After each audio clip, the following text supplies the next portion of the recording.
السلام عليكم ورحمة الله وبركاته. طبعا اتعودت بعد كده الموبايل بيهنج وانا بحاول اصور الفيديو، فخلاص بقى اتعودوا على كده.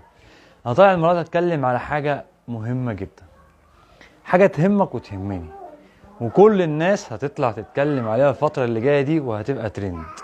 وهي ايه؟ انتخابات الرئاسة. كام واحد مقدم نفسه لانتخابات الرئاسة؟ طب السؤال هنا، وانا كنت عامل حلقة قبل كده مع حد، مع نائب من نواب الشعب المجلس الشعب 25 سنة، بس طبعا انا عشان بعيد عن الناس وبنجح نفسي وبحاول اوصل لحاجة انا كنت عايزها ووصلت لها، فخلاص بقى امكانياتي دلوقتي ان انا هصور في البيت ومش هخرج اصور بره. ولكن الفترة اللي جاية اكيد في حد لو عايز يتكلم في الموضوع ده اتكلم معايا، واعمل حسابك ان انا معرفش حاجة وجاهل لسه، خلي بالك لسه عايز اتعلم. انا دلوقتي عايز اعمل او ارشح نفسي قدام رئيس الجمهورية. طب انت مين وعارف ايه في مصر عشان ترشح نفسك قدام رئيس جمهورية؟ او واحد طالع بيتكلم بينقد ويقول ان رئيس الجمهورية مقصر في منطقة كذا. طيب انا اهو، انا قاعد في منطقتي، انا عارف في كام محل في المنطقة، في كام شارع في المنطقة، كام شارع هنا، كام متر، في كام عسكري مطلوب للتجنيد، في كام مكان عايز خدمة، في كام مكان في وزارة. طب كل ده مين بيعرفه؟ مؤسسة الدولة.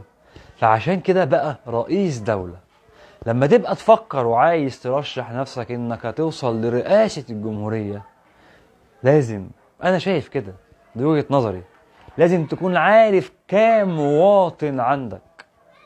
دكتور جميل احمد علام في الخطبة بتاعة الجمعة كان بيتكلم بيقول بتبنوا قصور وبتعملوا حاجات ولسه ما عندكمش الاكتفاء ذاتي.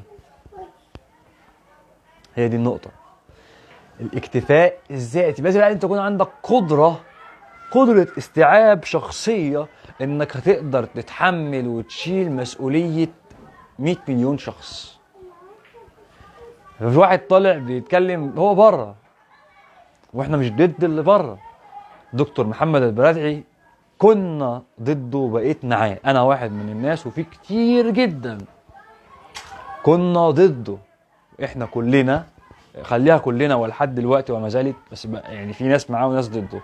في ناس لحد دلوقتي ضد دكتور محمد البرادعي وقال لك العراق وامريكا وهو دلوقتي الدكتور محمد البرادعي لو حد متابعه وهيخش على التويتر هيلاقي ان في حاجات بدأت توضح معالم الشخصية لدكتور محمد البرادعي. يعني ايه؟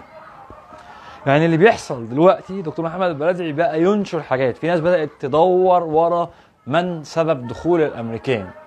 الموضوع التاني، ورمضان كريم عليكم وعلينا، والموضوع مهم، والموضوع يعتبر التالت، خلينا يعني نحاول نركز. رمضان كريم، الكلمة دي لما رئيس الامم المتحدة او اسمه انطيون ايه اللي هو في الامم المتحدة قال لك عايزين نعمل يوم للاسلاموفوبيا، دكتور احمد الطيب قال لك عشان تواجهوا الاسلاموفوبيا والناس اللي بتجيله، دكتور احمد الطيب بيقول لك في ناس جات لي كانت بتسالني ليه المعاداه للنساء، ليه في معاديه للنساء، ليه الاسلام بيعادي النساء، ليه الاسلام دايما يعني بيكره النساء، ليه الاسلام بيعمل الحاجات الغلط.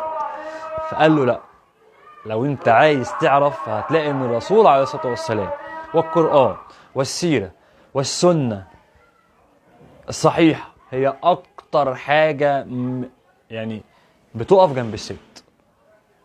في كلام اللي احنا حافظينه رفقا بالقوارير، في حديث عليه الصلاة والسلام بيقول لك أمك ثم أمك ثم أمك الستات.